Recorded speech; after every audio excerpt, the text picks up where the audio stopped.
I will start streaming now. I assume it starts sending out notifications once I'm actually streaming. So I'll give a few minutes for people to filter in. I know I saw Rosie is already here. Hello, Rosie. Welcome. I have some posts in the description that I just kind of want to look at from the Baldoni Files Reddit. And an article that I thought was interesting, which is the one that's on the thumbnail. So I wanted to talk about that and look around a little bit. Perfect. All right. Amazing. Got a whole chat full of all stars already. I think my audio is blowing out a little bit. I'm gonna turn it down just slightly. All right, excellent. Hello, welcome everybody. Also, it's real. It's here. I know I already posted about it on the community tab, but I do now officially have the Womb World. I went to Womb World, and all I got was this lousy t-shirt and some really weird ideas about gender. It's officially here. I love it. It's very comfortable. I'm stoked with how the pattern printed on, and that is linked in the description if you would like your own. But we officially have our Womb World t-shirts. We've got we got Marty, my first and only official channel member, giving Womb World emojis in the chat. I hope those show up on the playback on the pop out screen. I'll need to double check if that's working, because I love the Womb World emoji.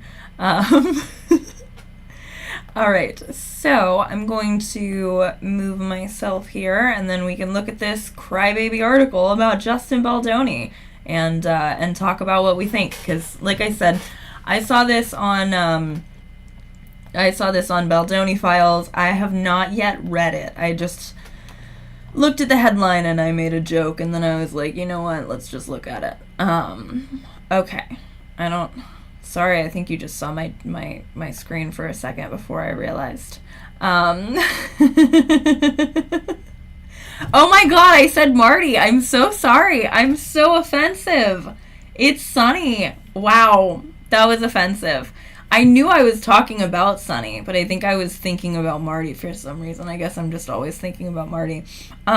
Sorry, Sunny. Yeah, you are Sunny. Sunny is also the one who made my beautiful, beautiful background here, which I love. Not my background, but my overlay, I suppose is the correct word for it if I were taking my job as a streamer seriously. Sunny made my overlay, Sunny made my blue sky profile picture, Sunny made my banner for the channel. I have Sunny's art all over the place. I love Sunny. Go follow Sunny if you're not already following Sunny. I'm sorry that I called you Marty. But let's talk about this. So, Justin Baldoni is feeling the financial and emotional weight of his legal battle with Blake Lively. Exclusive sources. It ends with us. Legal drama is causing stress, a source tells People, but Baldoni is a very positive guy. Need to know. Justin Baldoni is focusing on his circle of family and friends amid an ongoing legal battle with It Ends With Us co-star Blake Lively, sources tell People. He's certainly feeling the financial and emotional weight of his legal fight, a family friend says. But Baldoni also believes things will work out, they add. Justin Baldoni is focused... Should we do Baldingo? Should we Baldingo? Should we Baldingo? Because if we were Baldingoing right now, his family and his faith would be a live, laugh, Baha'i. You know what? Let's Baldingo this one. Let's Baldingo while we research stream. Let me pull up my card. I didn't think we were going to, but we literally, first line is he's focusing on his faith. We have to, right? Okay. Where is it? Here it is. It's still covered in wombs from last time. But but I don't want to use the special proposal one yet. Oh no, I opened the wrong thing. Hang on. This is why I can't multitask, I suppose. We have a special proposal, Baldingo, but I don't want to start with that one because I want to use that when we're actually watching the proposal. But I think let's just reuse the one that we were using before if it actually opens. Okay. We're getting there. We're getting somewhere.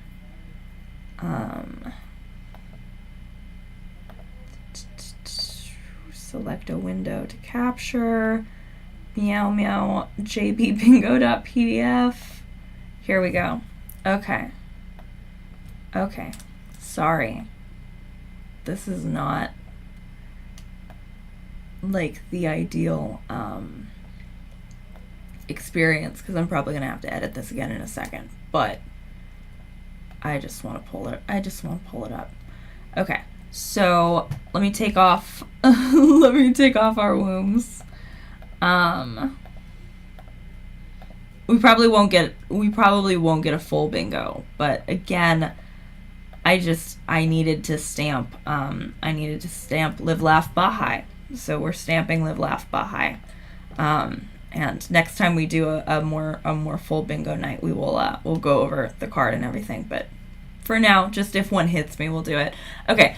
Justin Baldoni is focused on his family and faith. Amid his ongoing legal battle with Blake Lively, a family friend of Baldoni's tells People. The It Ends With Us actor, director, 41, and his wife Emily have been leaning on a tight circle of loyal friends as the legal back and forths continue. The lawsuit drama is causing stress for both of them, but their marriage is solid, and they are actually closer than ever, adds the friend of the couple, who wed in 2013. My marriage is stronger than ever t-shirt is raising a lot of questions that I thought were answered by my marriages is going well t-shirt.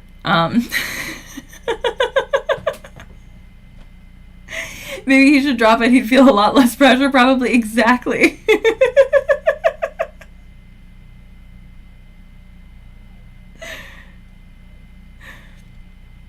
Did his personal billionaire pull the plug, or is he just lying? That's what I'm wondering, too. I think, personally, I'm making a claim early here, but I think they're laying the groundwork for people to still feel sorry for him when he settles, rather than saying, clearly it's an admission that he's guilty. I think that's what it is.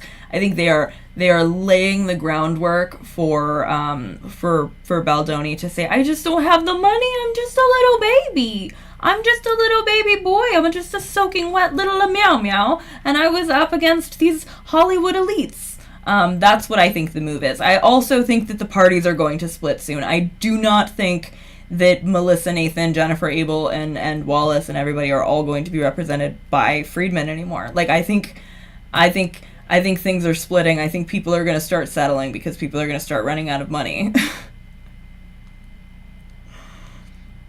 I love my wife. Don't put it in the papers that I hate my wife.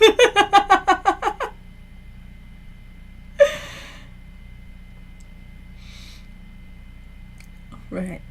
Amazing. Okay, so I started watching Gossip Girl yesterday, and I actually like it. I'm glad Baldoni showed his horribleness in a small way, because I actually like Blake's stuff, it turns out. I want to watch the Simple Favor movies. But I loved watching Gossip Girl when I was a teenager. I used to watch it with my sister. I don't think I ever got past, like, the second or third season, but we had some DVD box sets, me and my sister, that we would watch. So I've seen the first season of Gossip Girl a lot of times. His entire life is a Baha'i advertisement, I think, absolutely. I had to get rid of my wet cardboard house to pay for this lawsuit. I don't think Blake will settle. I think that this is a strategy so that he can try to settle. But I don't believe that Blake is going to. I don't know. Maybe Blake would accept a settlement at this point if it did include a letter outlining every single bit of their wrongdoings, but I don't think so. I think at this point Blake does want a court judgment. But I think all of Friedman's bluster about how they would never settle, I think, is very much just bluster. I think that they're planning on a settlement, and I think that Blake is not going to do that. But I do think that this is the move to set the groundwork so that they can have their own narrative about a settlement, because they're hoping that Blake is actually in it just for the money. Nah, bitch, if you're gonna try to make me Amber Heard 2.0, I'm dragging you to hell. Exactly. Yep. 100%. I 100% agree. And that's what I'm thinking too. But I don't know. Maybe this is not actually even from Justin, but I kind of doubt it. I want to look at what other kinds of articles the person who is credited for this is. But I genuinely, I think even though Friedman's strategy is that he wants her to settle and he's going to try to bully her into settling, I don't think a settlement is likely, personally. All right. Lively and Baldoni's legal saga began in December 2024 when Lively filed a sexual harassment complaint against Baldoni, alleging that he engaged in misconduct during the film's production. The actress also accused Baldoni and his associates of launching a retaliatory smear campaign meant to destroy her reputation, which he has denied. Baldoni countered Lively's initial claim in January with a $400 million lawsuit against her husband Ryan Reynolds, and their publicist Leslie Sloan, alleging extortion, defamation, and more. Both cases in Lively versus Wayfarer Studios et al. Are scheduled for March 2026. March still feels very far away, the family friend says. He's certainly feeling the financial and emotional weight of his legal fight. This is like quite a side-by-side. As we've already discussed, I hate this dusty pink on him, and Blake looks amazing like always. People are trying to pretend as if Blake Lively does not know how to dress, but this woman knows how to dress. Jane the Virgin alum is a very positive guy, the person stresses, adding that Baldoni believes things will work out for the best. Baldoni shares 2 kids, his daughter Maya and son Maxwell, with Emily, 40. He's been spending time with his wife, family, and close friends as much as ever. Another friend of Baldoni's tells People he's always had a small circle close to him, and that hasn't changed. Meanwhile, a Hollywood source says that Baldoni isn't worried about finances or career prospects amid the fallout. He is very confident in his legal team, they say. Baldoni broke a stretch of silence following the release of It Ends With Us by honoring his wife and mom on Mother's Day. "My mom gave us faith. My wife is the definition of it. Our children are growing up in the fortress of that love," he captioned a family photo on his Instagram on May 11th. Lively, who shares 4 kids with Reynolds, 48, has made several public appearances since filing her lawsuit, including at Saturday Night Live's 50th anniversary special taping in February, South by Southwest Film and TV Festival premiere of her latest film, Another Simple Favor, in March, plus the Time 100 Gala on April 24th. Attorneys for Lively and Baldoni previously rejected an opportunity to mediate their case rather than take it to trial. So let's see. Jack Smart is the movie's staff writer at People. What other articles have you been writing, Jack Smart? Whose side are you on here, huh? Blake Lively's lawyers moved to sanction Justin Baldoni's team for baseless claims and ghoulish taunt. Emma Stone recoils from a B. Hard-hitting reporting. Lots of Mission Impossible. Sean Penn defends Woody Allen, says he'd work with him again. He's not proven guilty, so I take him as innocent. Has this guy been writing anything else about Blake? Chappell Roan reveals she's becoming an actress after legendary director John Waters encouraged her. I'm not, this is probably just the latest, so he probably has written more, but it's not what's immediately popping up. But let's look at the other author here, Sean Mandel. delivers the most trustworthy celebrity news and captivating human interest stories, connecting you to the pulse of American culture. This is not about this actual writer guy. It's just about the article. Oh, you can't even see it. You can't even see my whole screen, so you can't see what I was making an annoying I told you so noise about. Look at this. Look at this. Look at this other article that this co-writer of this Justin article put out. Look at that. Look at what the most the last one on that line of most recent ones.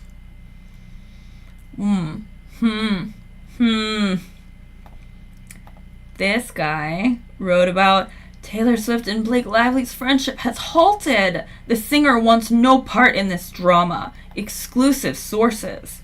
And this had, you know what this had? This had exclusive sources, but it didn't have a statement from Taylor Swift's spokesperson, because the spokesperson only made the one statement. This is bullshit. This is bullshit. Taylor Swift herself has said before that the shit that comes in and it says,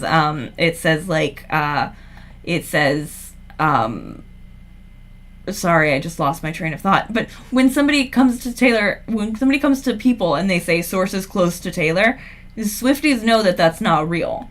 And there was literally already the statement from the source. So this is a guy who had some bullshit.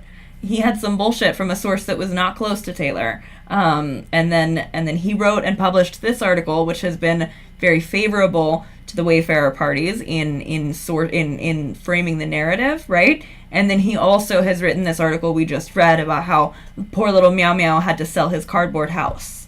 So that's just interesting. It's really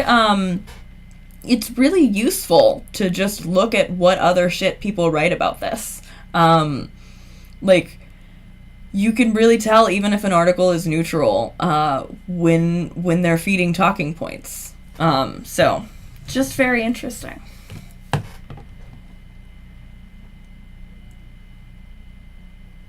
Sean Penn is a piece of shit that nearly killed Madonna with a baseball bat. Fuck.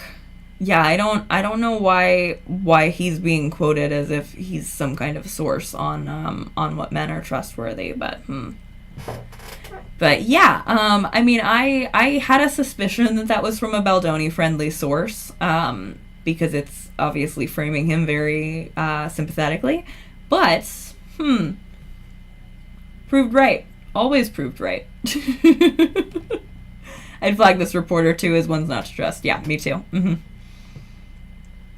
I wouldn't wish celebrity and fame on my worst enemy the way these websites talk. Me neither. I'm not into her music, but just the thought she had to deal with President of the United States trashing her. What the fuck? Literally. I agree.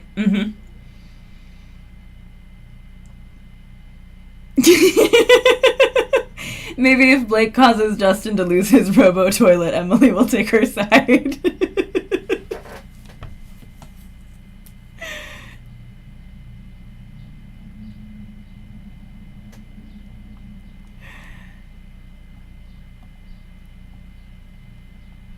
I know, Emma Stone recoils from a bee also kind of got me.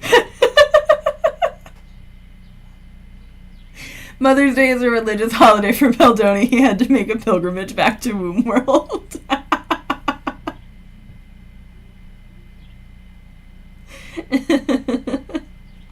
It's kind of, the Emma Stone article kind of reminds me of the bit in BoJack where they, like, always use the picture of him sneezing or whatever.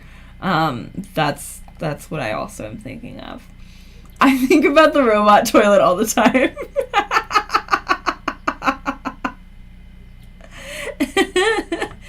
I really, it makes me want to play The Sims. Like, it makes me want to play The Sims every time I think about the robot toilet. And then now, whenever I do play The Sims, I'm gonna think about Justin Baldoni's stupid fucking robot toilet.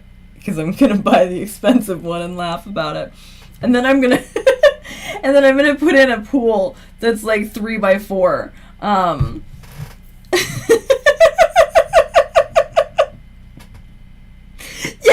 Yeah, the city living robo toilet. Emily hates it.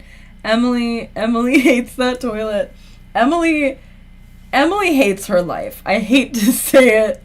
I hate to say it. I hope I don't sound ridiculous. Sorry to Emily Baldoni, but Emily Baldoni hates her fucking life. Which is sad, but all the stuff that we've been researching lately, I feel pretty confident saying that I think Emily Baldoni hates her fucking life. Also, if anybody, well, you wouldn't even be able to let me know in chat, actually, because my chat is set up very strict. You can only participate in the live stream chats if you've been here for 2 weeks. But I am currently 2 subscribers away from 16,000. So if you're watching this, if you watch my streams but you're not subscribed, which I think is a very, very small percentage of you, and you want to, you want to be able to participate in the chat 2 weeks from now, consider subscribing. I'm very close. I'm very close to 1,600. I feel like I've been at 1,500 for a while, and I was just like yesterday. I was like, well, 1,600 is not going to happen during May, but now I think 1,600 might happen during May. So yeah, just something to think about. Something to think about if you're not subscribed yet. Thank you to everybody who is subscribed and who has been subscribed. And also, I'm pretty sure it is literally like, when I look at the analytics, I think it says that it's like 80% people subscribed watch my live streams. So you're probably already subscribed. Has the Saturday Night Live sketch that Baldoni idiots are saying was a coded dig at Blake and Ryan Reynolds been discussed? Because the comments on YouTube were wacky. Thank you so much for the super chat.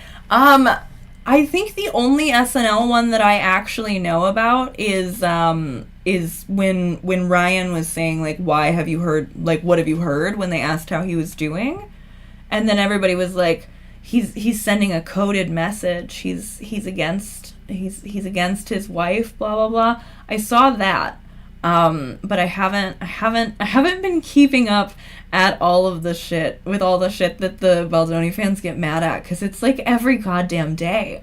It's always something, which is also a really good point that somebody made when we were talking about whether or not Taylor Swift saying something would help, or if it would just add fuel to the fire, is like literally just the what have you heard from Ryan Reynolds, like, started a firestorm for a fucking week, even though it was like the most neutral goddamn joke. That joke is like, it's like, I don't know, it to me it implied, like, isn't everybody being wild about my wife, and not like, oh, yeah, she's crazy, but whatever. Oh, there was one this Saturday about intimacy coordinators with Scarlett Johansson. I popped into the comments and people were going full QAnon. Huh. I'll have to look at that. I don't think, like, I think I understand why people say that Blake Lively and Scarlett Johansson hate each other, but I think they just make shit up to fit their, like, other woman narrative. Like, I don't think that there's actually evidence that Scarlett Johansson, like, hates Blake Lively, but it's one of those things that people,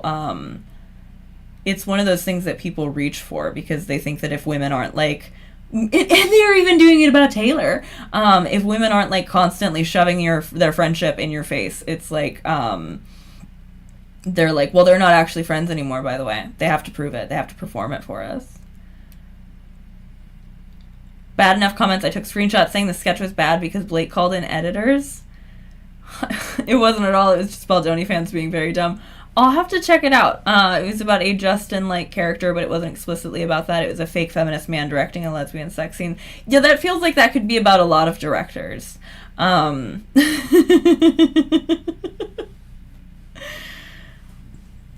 People don't consider that two women could just be about each other. Exactly. Many such cases. I think Scarlett Johansson has gotten over it. Like, I don't. People love to just make up wild narratives. If they are super open about it, they're faking to save face, right? I'm the news media because if people don't constantly tell me they're friends, I think they hate me. I used to be really bad about that. And then I had like this very deeply introspective moment with myself where I realized that I was being very mean to my friends by pretending that they all secretly hated me. Like I used to worry about it so much. I was like, everybody hates me. Nobody actually likes me. They're all just putting up with me. And then I was like, hey, if I found out that one of my friends thought that about me, I would be really sad because that's a very unkind way to think about me. And of course, I wouldn't actually do that. And as soon as I like framed it that way in my mind, that rather than like being secretly annoying and everybody hates me, that like I should be nice enough to my friends to know that if they hated me, they wouldn't be friends with me. That changed my life. As we constantly talk about things that I think are ways my brain didn't work until I was a little bit older. But that was a huge reframe for me of like, oh, wait a minute, actually, people hang out with me because they want to hang out with me. And it's mean to tell myself a story where they're secretly my biggest enemy and so much meaner to me than I actually think they are. But I do relate to the joke.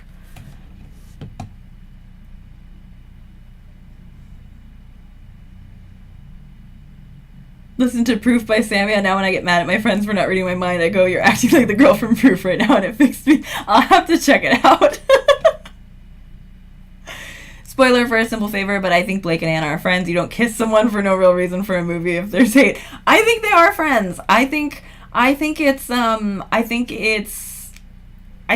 Kendrick's sense of humor, and I think people don't really understand Anna Kendrick's sense of humor, but the more that I've gotten to know about what Blake Lively's sense of humor is like as I've been researching for this, it makes sense that they would get along, because it seems like they have similar senses of humor. Also, it literally doesn't matter if Blake was actually a giant bitch and everyone in Hollywood hates her, she was still sexually harassed along with her female co-stars. Exactly. Everyone watch A Simple Favor for the kissing. I need to watch it. Maybe we've talked about doing book club streams before, but maybe it would be fun. I can't stream the movie because I would get a copyright strike and I don't want to do that. But maybe it would be fun to all agree to watch the movie before a specific time, and then we all just come and talk about it afterwards. Maybe we'll do A Simple Favor movie party, and the idea is that you will have just watched it before I stream, or within the last couple of days of me streaming. That sounds kind of fun. I think I'm into that. We could do that for the first one, and then we could do it again for the sequel. That sounds like fun, actually. Yeah, I want to do that.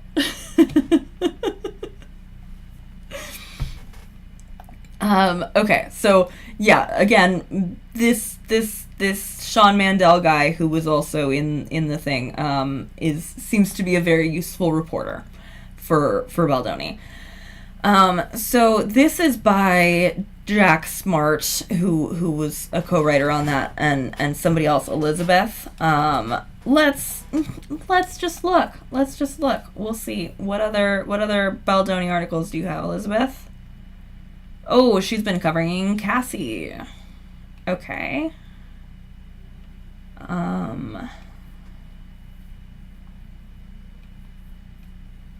Yeah, all the recent ones are mostly about Cassie and Diddy. They don't look like terrible headlines, as far as I'm concerned, yet. Okay.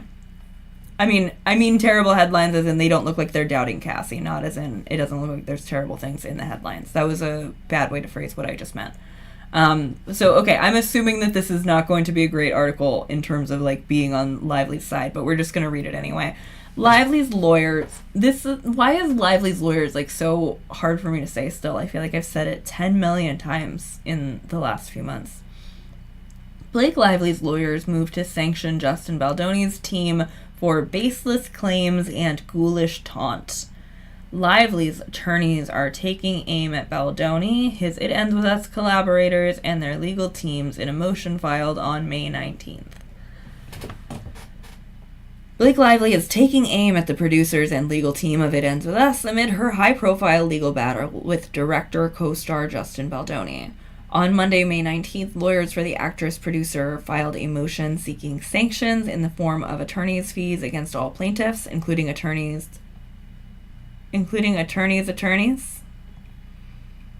Okay.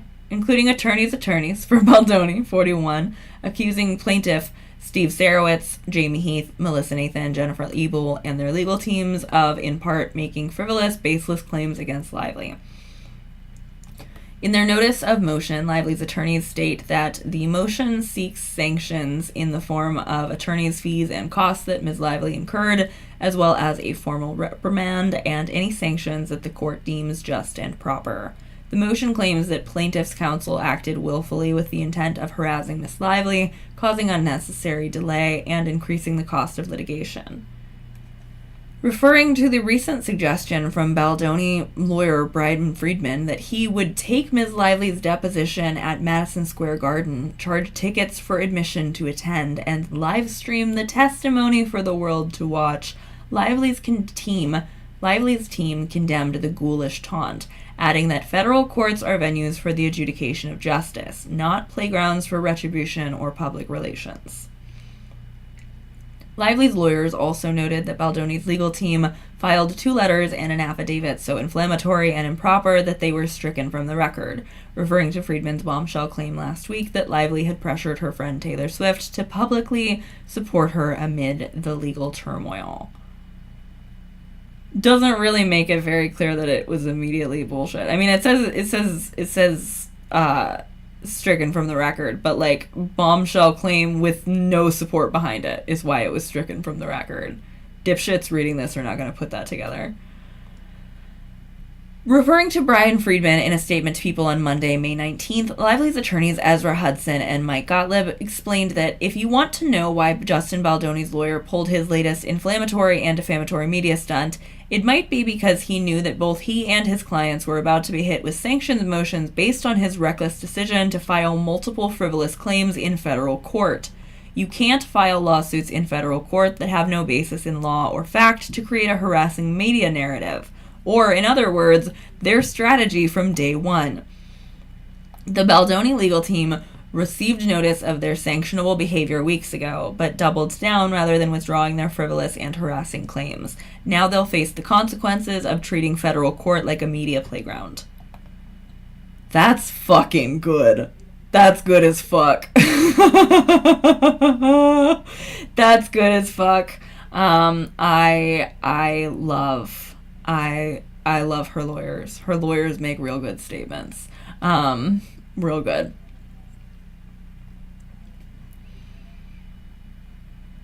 The Baldoni legal team be normal challenge. Challenge failed. As if we don't know what Taylor thinks about a Scooter Braun-backed PR firm. Exactly.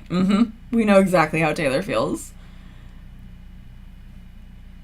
Not the rural juror. I really love reading stuff from her team too. It makes me feel a little bit better. It's good. Yeah, like a movie club, Sonny.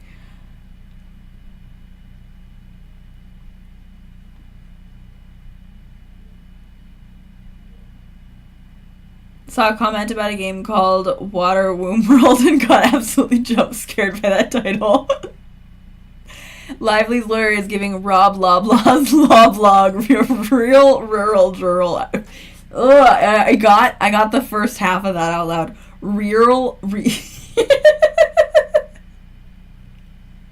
It's hard. It's hard. Everybody watching this, try to say real rural juror. Real rural juror hours. Jesus Christ. I can't say it. It's for some reason I think putting real in front of it is like extra fucking me up. Because if I just said rural juror hours, I could say that, but real rural juror hours was fucking me over. I kind of got it. That was mumbly, but I got it.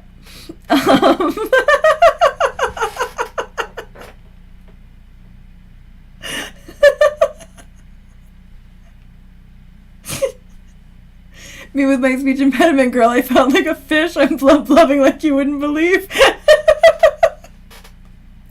Thank you. Thank you. I feel the solidarity here that nobody was rolling their eyes at me for not being able to say that. But yeah, that was good. People is out to Baldoni's lawyers for comment. I'm honestly kind of surprised that there's not like a 4-paragraph supervillain speech from Friedman in response. Maybe because this article itself was seeded? I don't know. Lively and Baldoni's legal battle began in December 2024. We've already read this exact paragraph in other things before. Lively filed a sexual harassment complaint against Baldoni and alleged that he engaged in misconduct during the film's production. Actors also accused Baldoni and his associates of launching a retaliatory smear campaign meant to destroy her reputation, which he has denied.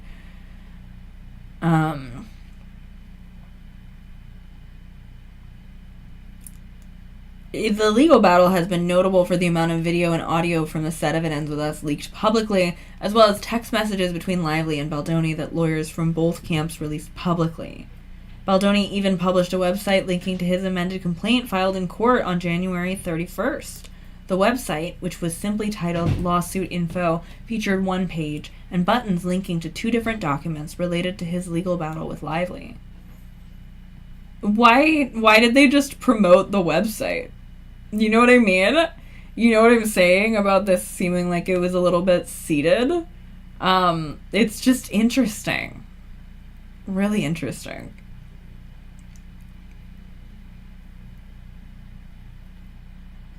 Whenever I stammer, I go, Christ, I sound like Rick and Morty. It's how I reset my mouth.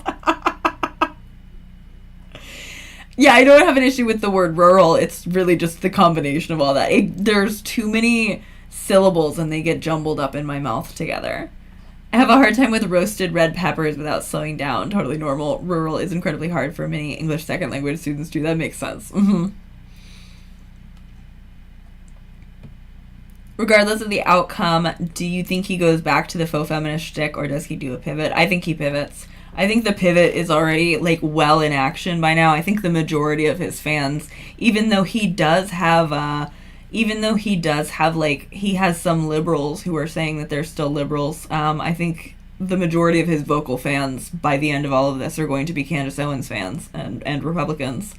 It's going to be people who started caring about this because they heard it talked about at fucking CPAC or whatever. I don't think that it's likely at all that he will continue to try to be feminist. I think that he's going to lean into the backlash. That is so wildly egotistical to make a website just titled Lawsuit Info, as if your dumbass website is about the biggest lawsuit out there. That is such a good point. Oh, and thank you so much for the super chat. Rural sounds like a southern drawl. I knew people, I had a sister-in-law, I guess I still do. But I'm giving too much information and nobody cares about it. Somebody who is in the family of the man that my sister married. So not like actually directly my sister-in-law, but like a sister-in-law or whatever. And she's very rural Arkansas. And she struggled with the word rural. She did not like it. And she would say crown instead of crayon. And I always thought that was cute. I like it when people say crown. I say crayon, but I think it's endearing when people say crown and they mean like to draw with.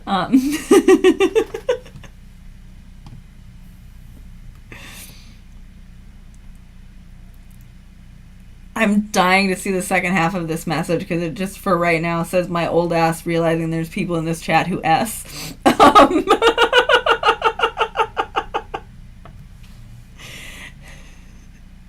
Who don't get the rural Tina Fey ref.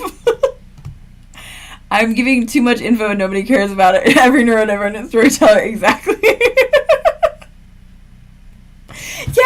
Yeah. I think crown for crayon is so cute. I like when people say things in slightly different ways. When I first moved up to New England, I said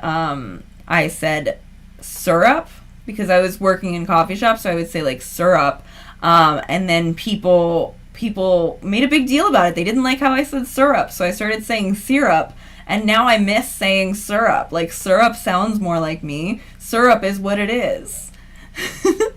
Oh, I always pronounce it rural. Utahns have a slight southern accent somehow, like, genuinely. I think it is. It's like being kind of out in the middle of everywhere. Every time I say rural, I go into Ermagerd territory. There's so many letters. Like, there's so many, you know what I mean.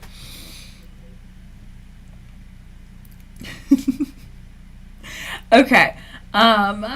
You say crayon now, but I used to say crayon and then moved in the 6th grade to a place where people say crown, and we were mutually so confused. Don't give in. I still say bag wrong proudly. Do you say bag?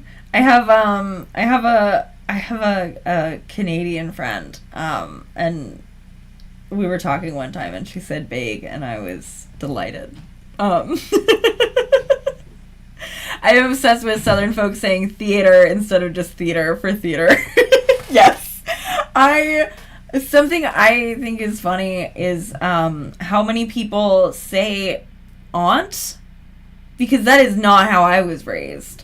I grew up in North Carolina, and I said aunt. Like, I have an aunt. It would be like Aunt Lana or whatever. So people say aunt, and I think like, for a long time I was like, why do so many Southern people put on like a British accent to talk about their mother's sister? Because, like, yeah, I guess aunt is like a better, like, you can tell it's not a bug like aunt. But like, it's aunt to me. It is not aunt. It is aunt forever. And I don't know if aunt is something from living in North Carolina, or from maybe the Alaskan side of my family, because that's where I was born. Because I was homeschooled, so I didn't pick up like a ton of accent, I don't think. I think I do noticeably sound like I'm not necessarily from here. But, yeah, yes, I remember being a kid and thinking only rich people said aunt. I did too. I thought it was like, it was very posh. One time too, I had a friend, and they called their grandmother nanny, but I thought they were saying they like had a nanny, and like an au pair, and I was like, that's so fancy. And then I was like, oh, this is just a grandmother.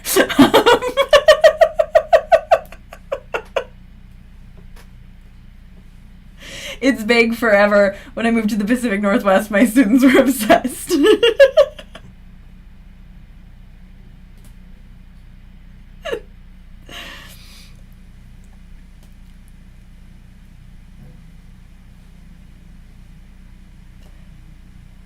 Caramel, for me, it depends on what it is. Because, like, a hard caramel is a caramel, but, like, caramel syrup sounds better to me than caramel syrup, because I feel like caramel is hard, but I don't think that's a real thing. I think that's just a thing I made up in my mind.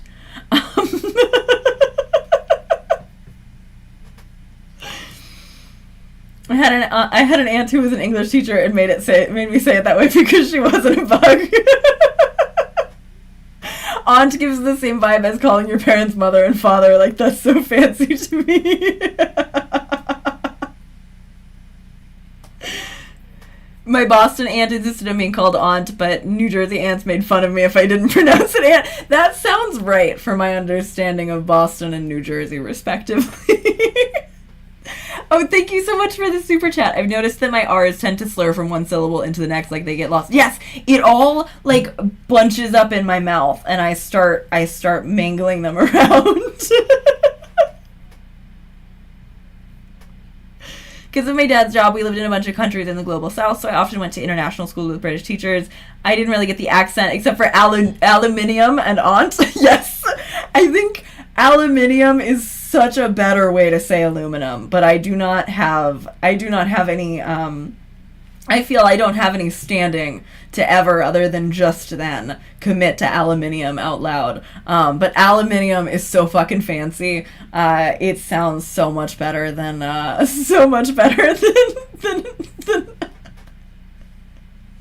it's yeah, aluminum sounds like a completely different thing than aluminium. But it's the same words. I used to think only fancy people said about about not like a boat, and then but then I talked to Americans. Americans we're not fancy. I feel like the Pacific Northwest is California light. Yeah, I lived in Seattle for a while, and I loved Seattle, but I've never lived in California, and I feel like even though it's not the same, there's some level of similarity. Better than tinfoil.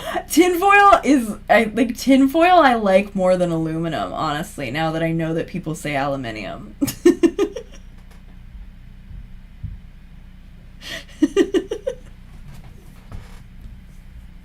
Tinfoil. Yeah. Well, okay, so honestly, because my mouth is so weird today and I'm saying words wrong, do we want to try to read this whole thing where they're asking for sanctions? Oh good, it's less long than this shit normally is. Yes, we will read this. I thought it was going to be like 30 pages, and if it was 30 pages, I was going to say maybe not. Maybe it's because loving yourself is a radical thing to do in a fashion society, but accents that slur are pretty. I have one. I agree, and thank you so much for the super chat. Like I said before about going back to saying syrup instead of syrup. I wish that I sounded more like I was from where I was from, I think. Oh, thank you so much, Brett! Brett, my second ever channel member. Thank you. It's very exciting. Thank you. I really appreciate it. I have a weird problem where I accidentally mimic people's accents while talking to them, not on purpose. I didn't realize until someone asked if I was mocking them. Thankfully, that only happens to me when I'm talking to somebody who sounds like they're from the South. It doesn't come out if it's not an accent that I like already am more familiar with. But when I was working, for like coffee shops and stuff, and we would have people who would come, like they would come to Boston and they would be like tourists. They would be from the South, and I would know. And not only would I know, but like the next couple of customers that I would have way more like, if I can, in my voice. I always felt like they would think I was making fun of them. But then I realized they don't know what I sounded like before I was talking to them, so it's fine. Am I at 16,000? Okay, let me actually check. Let me pull this up. That's very exciting. Let's see. I am! Oh my god! I'm at 16,002 subscribers. Thank you. I don't know if that was from making my subscriber pitch earlier, or if it just naturally happened. But thank you so much. That is so exciting, and thank you for checking to let me know. That is amazing. I'm so excited. That's so exciting. 16,000 is so many people. Holy shit. That's so many people. Oh my god, thank you. Okay, wow, that's really exciting. I was thinking maybe about trying to set up and see if I can play The Sims and stream that, because I think that would be really fun. Maybe would that be like a fun 16,000 subscriber stream? Somebody else also one time they said that I could stream doing like dress up doll games, and I think that sounded really fun, but I don't know one off the top of my head to stream. I thought I could find Fashion Fantasy Game, which is the little girl dress up game I used to play as a child, but that website is super busted. If Fashion Fantasy Game worked, I would have streamed myself playing Fashion Fantasy Game, but Fashion Fantasy Game is apparently fucking dead. If anybody has an idea for like a stream where we would hang out and play games, I think that would be fun. This is another thing that I haven't yet discussed, but that I think is really exciting. So I own a bunch of Jackbox games with like Quiplash and stuff. So I think it might be fun too at some point if I like streamed Quiplash, and I don't know exactly how to do that because I want to be able to moderate it as heavily as I moderate like the chats, right? So I don't want to just let anybody in. But what I could do is maybe give like the participation codes for Quiplash to my Patreon and my live, like my YouTube supporters, and then we play, and then everybody who watches can watch and like vote on answers and stuff. That way we know nobody's gonna like be an asshole, but I think that would be really fun. I remember when you didn't even have 5,000. You've come so far. Thank you so much for this super chat, and thank you. That you've been here for a while. If you've been here since before 5,000, stuff started really, really growing. Like I think late last summer, mostly, and it took me like quite a while to get my first like 3,000 or 4,000, and then ever since then the thousands have been racking up much more quickly, which is very exciting and flattering, and I'm always really stoked when somebody's been here for a while. Oh, thank you, Lazuli Lapis. Thank you so much for joining. Amazing. Thank you. Yes. Oh, Sims sounds fun. You could make it into Dress Up the Townies. Yes. Oh my god. Let's do a stream where I do townie makeovers. That sounds amazing, actually. Yeah, let's maybe later tonight. I think that sounds really fun. I always start with like the goths or the oh god, what's their last name? The Caliente sisters. And they're called the Caliente sisters because Caliente has alien in it. I know so much about The Sims. I know way too much about The Sims. But I think Sims would be like the easy one. But we could plan like a Jackbox stream ahead of time, and we could play Quiplash, and I think that would be really, really fun. I love Quiplash. It's really fun. Oh, thank you so much for the super chat. I've been here since 4.5k, and I feel very happy and honored to see how you've grown so quickly. Thank you so much. I really appreciate that. Yeah, like a year ago was the swoop video, and that was 1.2k, right?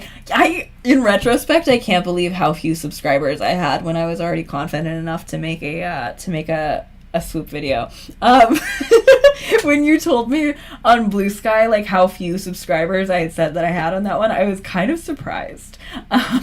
But yeah, no, that was about a year ago. I was just recently getting the first of the Alexa Nicholas videos in my Facebook memories because I had posted them when I made them, and I don't know.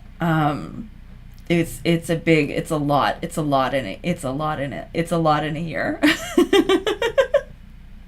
It's really exciting. It's really cool. I thought that it would take me so much longer to even get to like 10,000 subscribers, and then we wrapped up 10,000 before the end of the year last year, like back in December. And now so much further. It's just really exciting. It's really cool. How do you feel about the upcoming Sims movie? I want it to be about the lore, but I feel like they're gonna do a Barbie redo. That's my fear too. I would love a movie about Bella Goth, but I don't think I'm gonna get that. Or if she's there, she's gonna barely be there.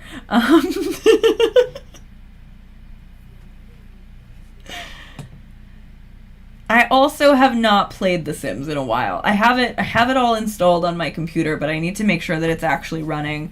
Although it will be easier to make sure it's running if the only thing that I have to have is like CC and stuff and not like mods updated. Because I can probably still get into Create a Sim that way.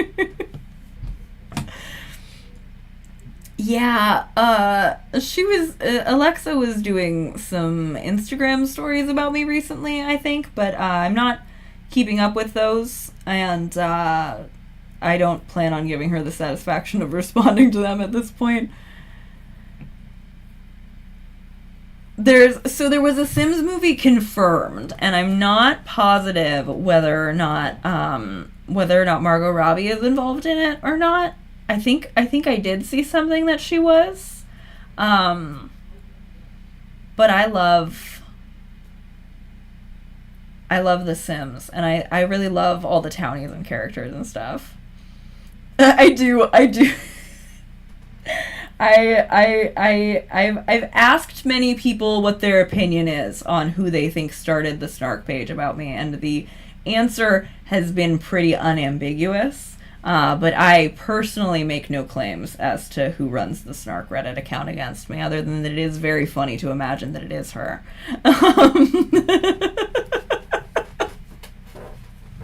Margot Robbie's production company is producing it. Thank you. That must have been the headline that I saw.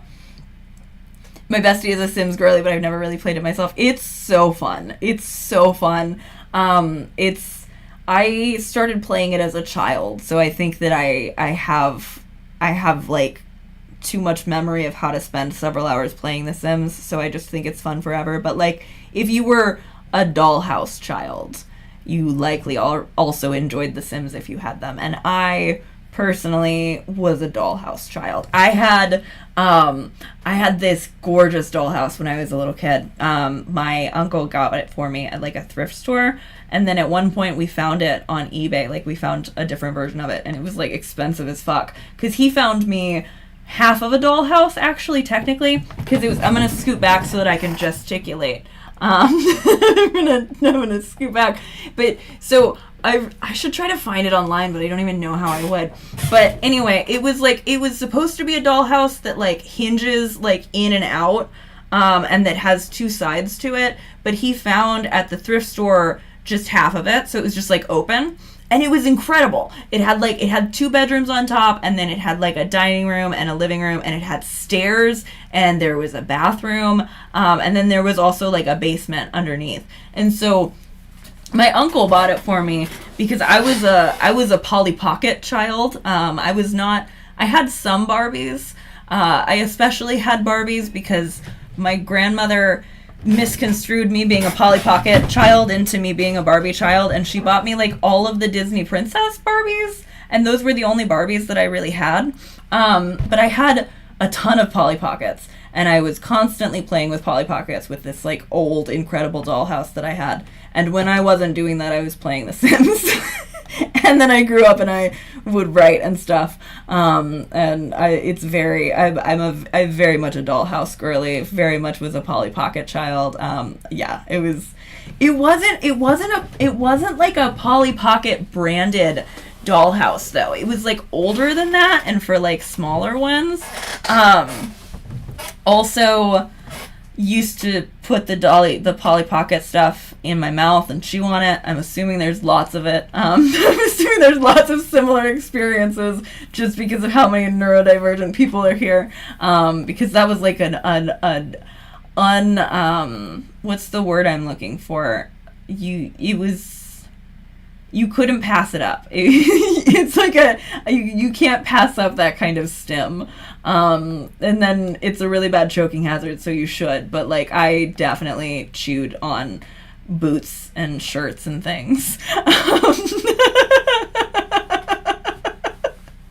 Yeah, Polly Pocket and Barbie child, but also Polly Pocket clothes have the best mouthfeel. Yeah. Exactly.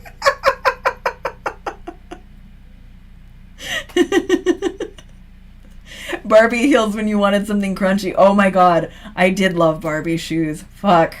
Yeah. It was really sweet of my grandmother to buy me the dolls. And also, that must have been a really incredibly expensive Christmas present, is something I always think about when I think about that as an adult. But also, I only ever had, 2 Ken dolls ever, and not at the same time. I had one, and my sisters had a Ken doll where the head popped off and the head would go back on. And then I got my first Ken doll, and I was really excited about it.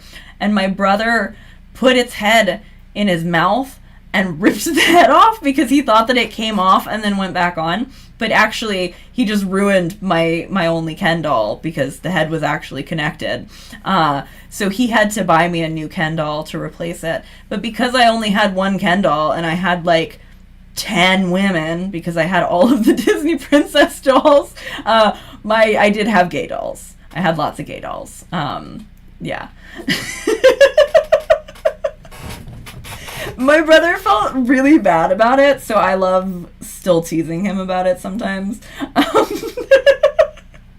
He was older enough than me that he had his first job and a car and stuff, and I was still a little girl playing with dolls, and he felt horrible. I think he literally Also, our mom yelled at him about it, but like I think he literally like drove straight to Walmart after he did that and bought me a new one.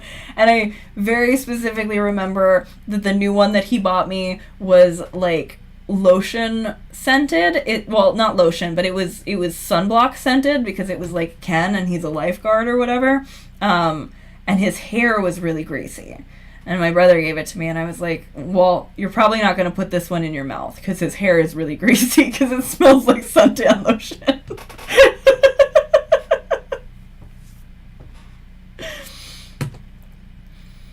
I didn't have many games or toys, but I obsessively played Candyland and watched the same few Disney movies over and over again. Looking back, the signs were there. I would love to watch the same movie over and over and over again when I was a kid. I think the first one that was like a known thing that I can remember is I was obsessed with Elmo in Grouchland specifically. Like it wasn't all Elmo. But Elmo in Grouchland in specific, I was obsessed with, and I would watch every single day. And then also, as I got a little bit older, the first movie that I can remember that wasn't like made for children, but that I would watch over and over again is the Josie and the Pussycats movie. Anybody hyperfixate on that as a child? Did anybody watch? It had oh my God, what's her name? I can never remember her name. From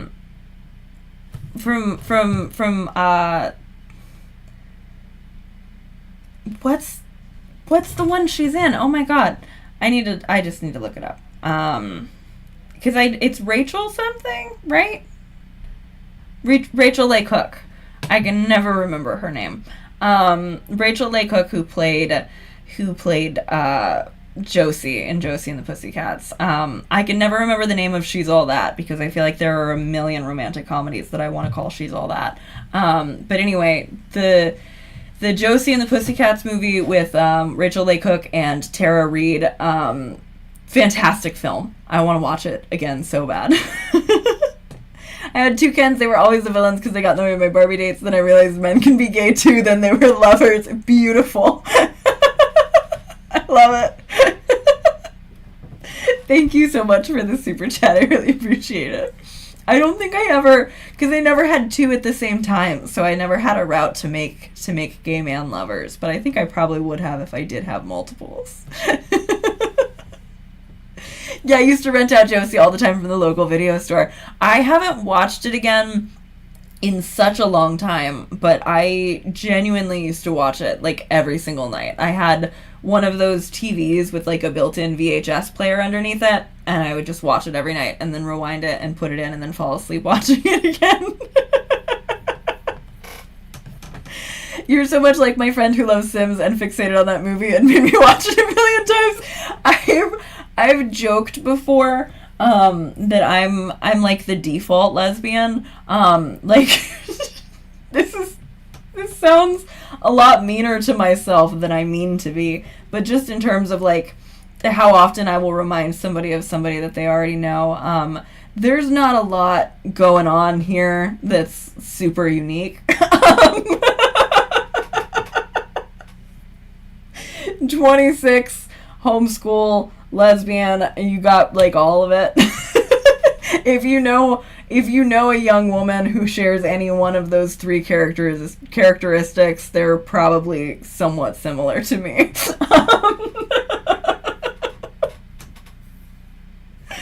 I had Polly Pockets, but my mom eventually threw them out because I left them out and my brother was a baby and could have joked, yeah, your brother might have wanted to chew on it like the rest of us. I'm sorry that sounds terrible to have to get rid of it. But I do understand why your mom thought it was a choking hazard, because I always wanted the clothes in my mouth. Funny enough, I actually put your videos on in the background a lot when I play The Sims. I love that. I like watching other people's Sims videos while I play. I always think that's really fun. I used to go back to the movie theaters to rewatch movies multiple times with different friends. I can't believe none of us ever flagged that. I loved going to the movie multiple times for one movie. Wow. I like can't actually imagine doing that as an adult at this point, but I used to do that as a teenager too. I would go see something and then I would go see it with another friend. I think I saw Mad Max in theaters twice that way. The Fury Road one specifically, I mean. Also, my God, that's a video essay for some point.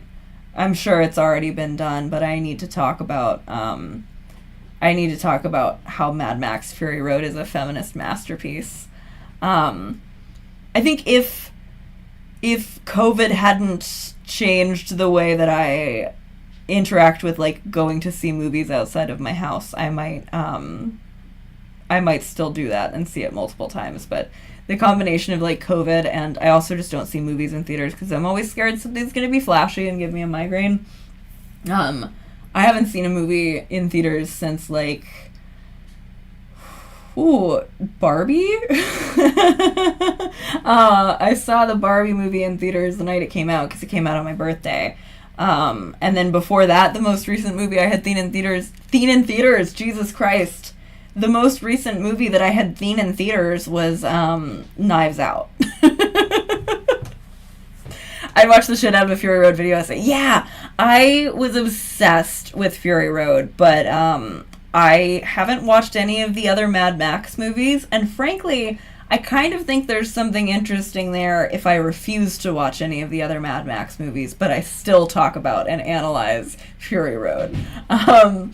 Because I was so in love with Fury Road. It's so good.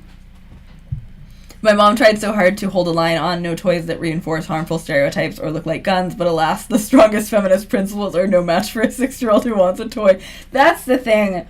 I grew up into quite a feminist, in my own opinion, but I sure did love dolls as a child, and I would have been real sad not to.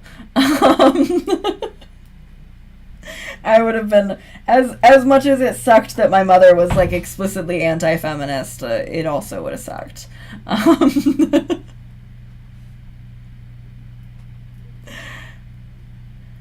What is my opinion on Barbie?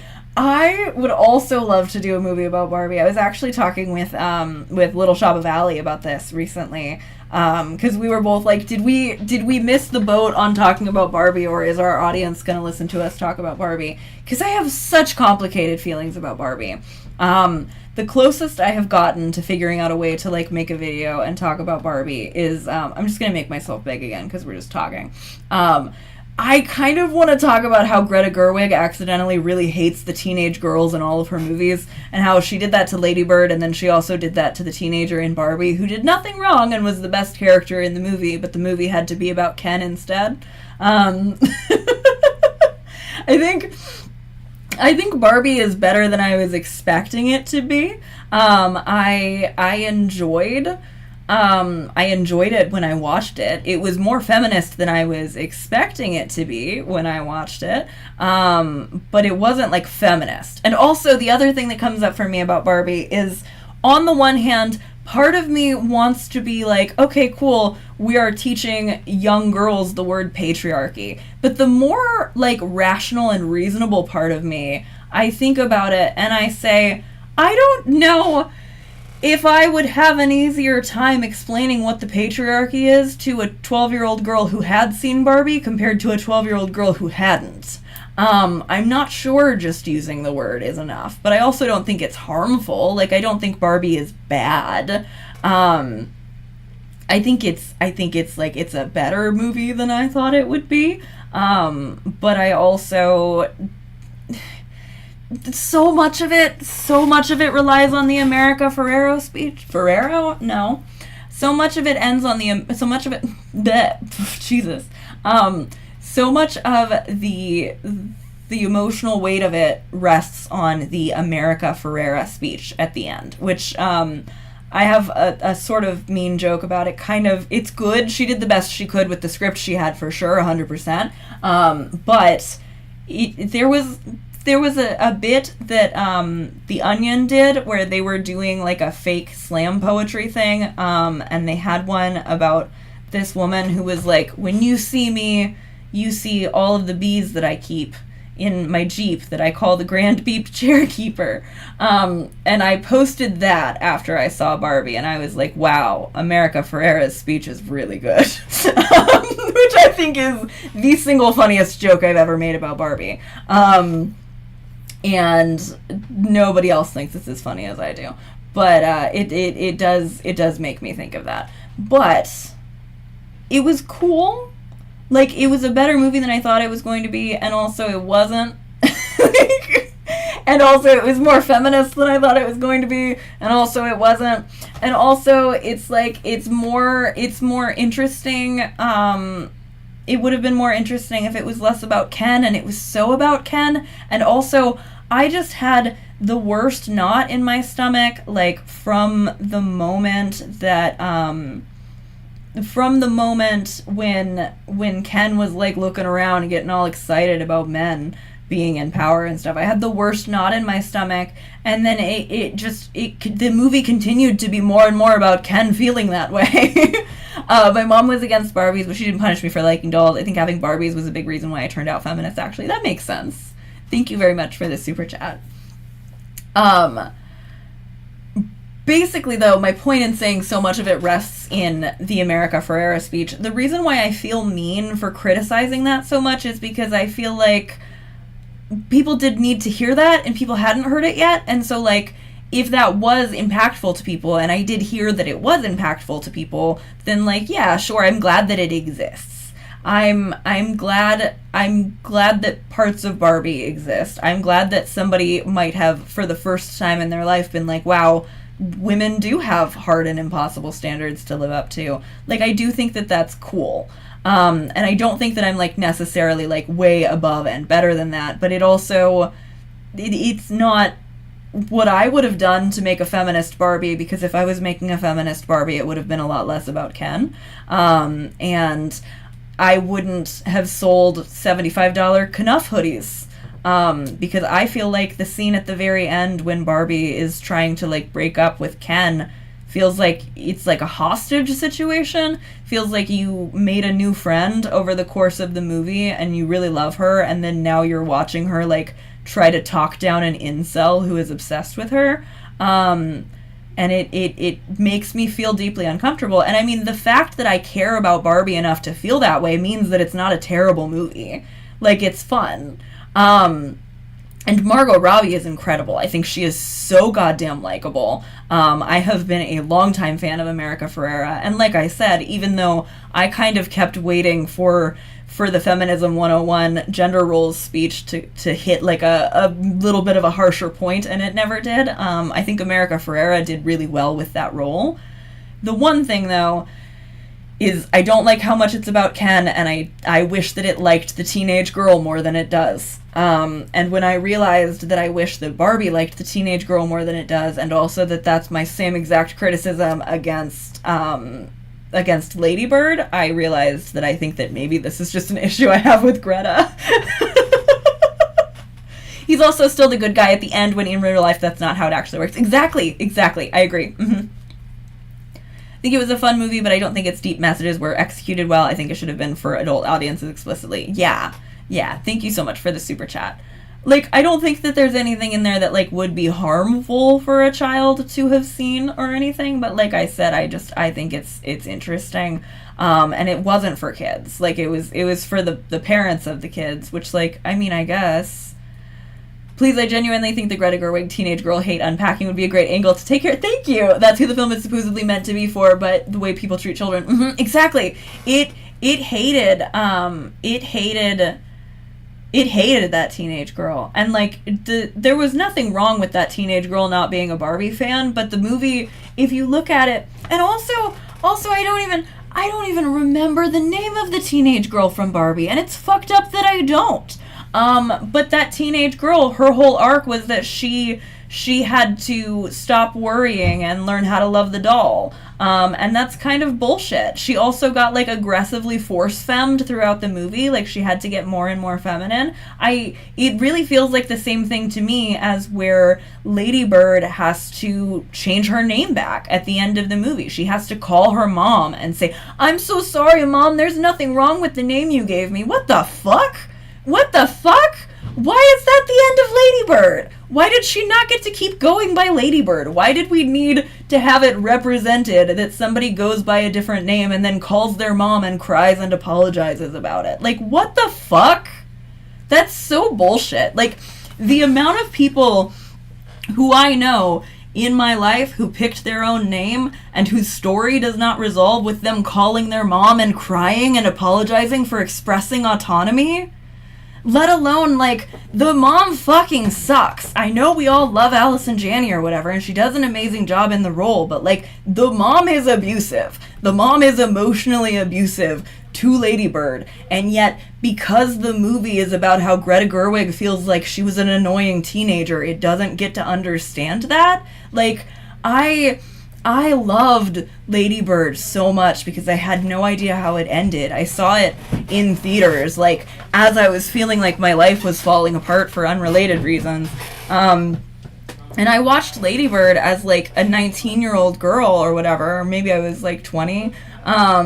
But I loved her, and I related to her so much, and it feels like a betrayal, the way that the movie ends.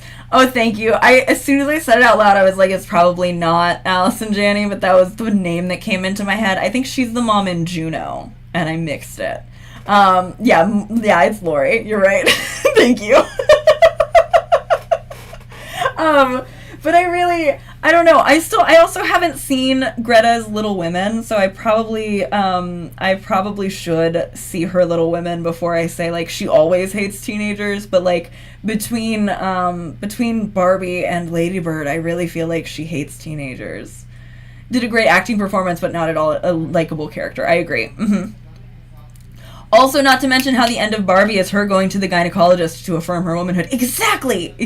I agree. Mm-hmm. That's such a good point, actually.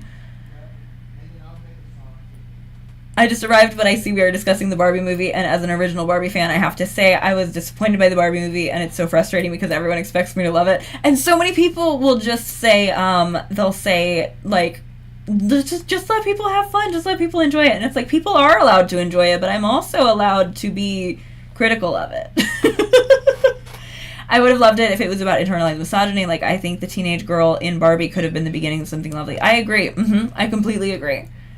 Yeah, the end of Lady Bird is a fucking heartbreak. It is so bad. It's so sad.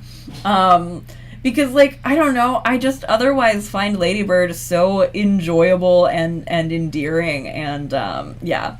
But the end of Barbie being the gynecologist is also fucked up. I don't think I've thought about that again since I left.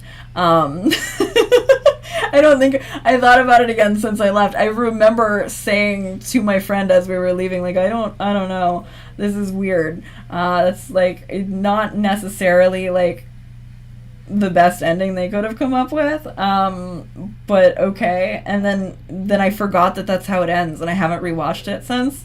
I bet I'll feel differently about Barbie. I think when I rewatch it, I might have more, I might have less enjoyment for it. The main character absolutely should have been the teenager. She should have. And, like, we could have done like that movie Life Size with Tyra Banks where the teenager and the doll are friends, but it was like the mom and the doll because it was the movie for moms. And Lady Bird is also a movie for moms and not for teens because it's about how your daughter will come around and apologize because she'll see that you were just doing the best even though you were emotionally abusive. Yeah.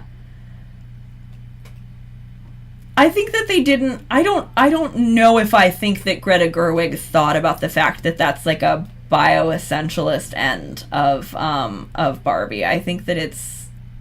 I think like I don't. I'm not saying that nobody can think that that's bioessentialist, but like I do think they almost got there by not thinking. You know what I mean? I don't know if that makes sense. Like, it's like, it almost feels more, because cis-sexism is not a word I hear a lot very often, but I think that was, like, the assumption that people are cis. It feels more like that almost to me. I don't know. I feel like if the Barbie movie was realistic about how young girls play with Barbie, every Barbie in the movie would have just been Weird Barbie. Here's the thing. Why did they make Kate McKinnon's weird Barbie have a crush on Ken? Why? Why do that?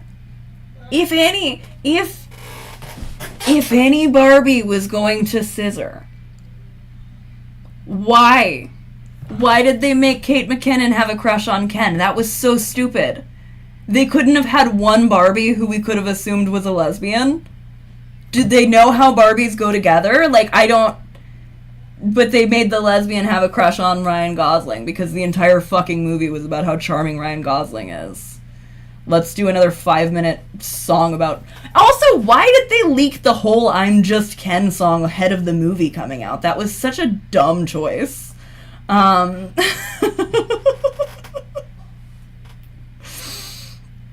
It's Kate fucking McKinnon, right. If anyone would have been a gay Barbie, it would have been Kate McKinnon. But they made her have they made her have a little crush on Ryan Gosling because they thought that was funnier. You cast a lesbian in a movie based on dolls people pretended were gay, right?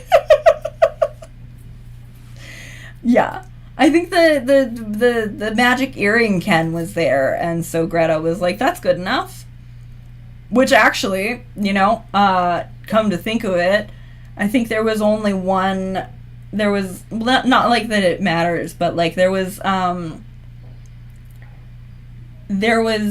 the one gay character in Lady Bird, right? I don't think that there were any like sapphic characters in Lady Bird, even though if you're watching it the way I'm watching it, Beanie's gay, but like whatever. I didn't like Greta's Little Women. Nothing will compare to the 1994 with Winona. I actually haven't seen either of them. I've just read not even the real version of the book, but I had like an illustrated classic abridged version of Little Women when I was a child that I read several times, and then I never read the original one. But I do know that the author of Little Women was like almost certainly gay and potentially transmasculine.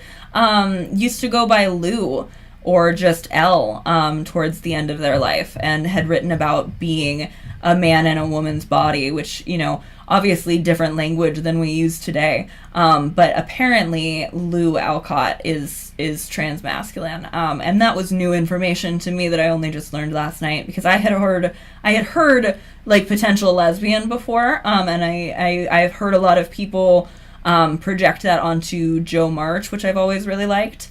But that was new information to me about the author of Little Women. I thought Sasha was supposed to be gay, brooding teenage daughter, but they made her pink at the end. Right. That's what I meant when I said that they're like force femming. Yeah, I don't like it. Yeah, Magic Earring Ken and Sugar Daddy were both there, I think. Yeah, they were gay coded. My Girl Scout troop got into a big blow up fight over who got to be the one of the Little Women who dies.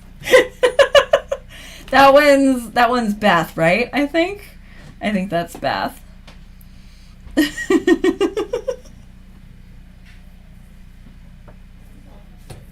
Yeah. I was really excited learning that about Lou Alcott, because it's very interesting. I had just seen Blue Sky Thread last night, and I thought it was cool. Yeah. All I'm saying is that Life in the Dream House was about a queer platonic relationship between Barbie and Ken, and them co-parenting her sisters.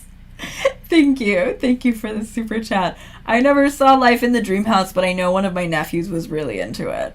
Yeah, Joe has always been Alcott's self-insert, oversimplifying it. I think it's a bit of an oversimplification, and I think it's also kind of not. Like, everything that I've seen has made it make a lot of sense. And again, I think that it's one of those things,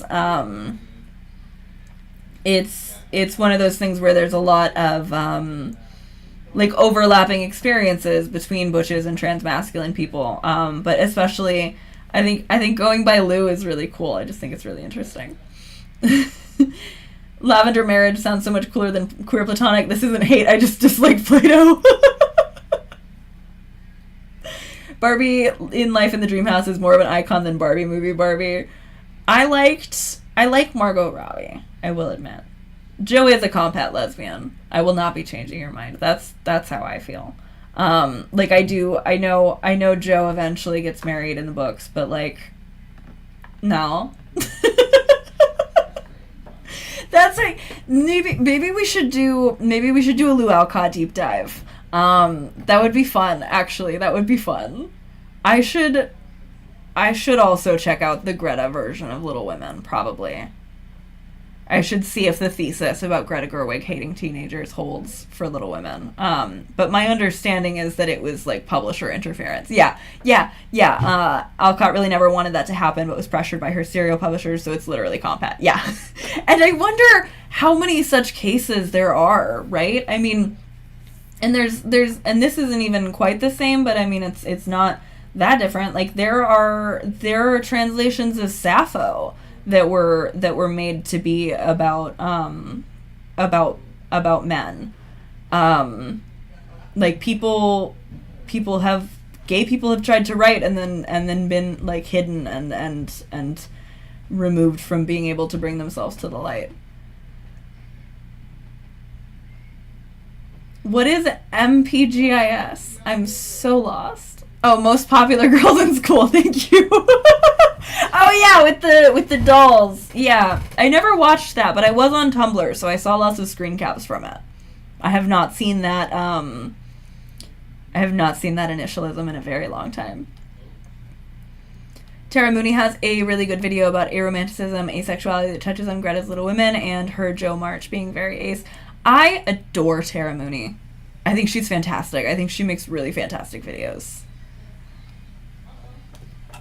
Yeah, I need to check out the Greta Gerwig version of Little Women. It's been out for like 5 years and I have not watched it. Yeah. All right. Yeah, so we went real off the rails here during the research stream, and I'm getting a little bit hungry, so I think I do want to hop off and find some food, but I might pop in later for a Sims Townie makeover stream, and that sounds really fun.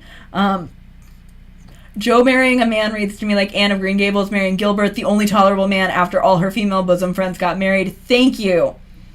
I will confirm that Gilbert and Anne is compat.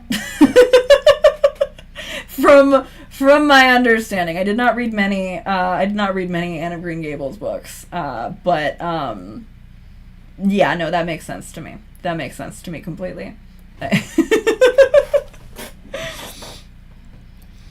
I have personal beef with rewriting the Sappho to be about men and people who think that the comedic writing of her having a husband is real.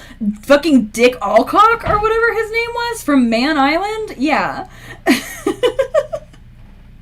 Don't you feel well researched on meow meows? I think we did a little bit of meow meow research.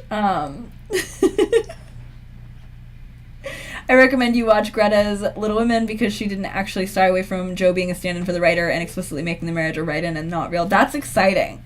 I definitely will check that out. I also really like the actress who played Joe, and so that I like that. All right, awesome. So I'm gonna get some food, but you all have made me feel very excited about my Barbie and Greta Gerwig hating teenagers movie. I think that's for sure gonna happen. I'm not sure at what point it's gonna happen. But I do want to make that, and I want to talk about Barbie more. Because there is so much to talk about Barbie. And it's gonna take me a lot of time to talk about, but yeah. Either they're compat or you just picture Gilbert as a sweet baby butch and everything makes more sense. Beautiful. I love pretending like things are gay even when they're not. We got soaking wet. We meowed. We purred. Yeah. I might read the motion for sanctions tomorrow. I think if I come back later, it'll probably just be another hangout stream because we got so off topic. And I just am enjoying socializing, so I'll want to socialize more later. But I do need to actually read the motion for sanctions soon. But I feel like we kind of got there. We read the articles about it. I hope everybody has a great night. I'm not positive whether or not I'm going to come back depends on how I feel after I eat. But I might be back. I might be back to play The Sims soon. Thank you so much for hanging out. Thank you so much for the super chats. Thank you so much for 16,000 subscribers. That's amazing and really cool. And I love you. Thank you.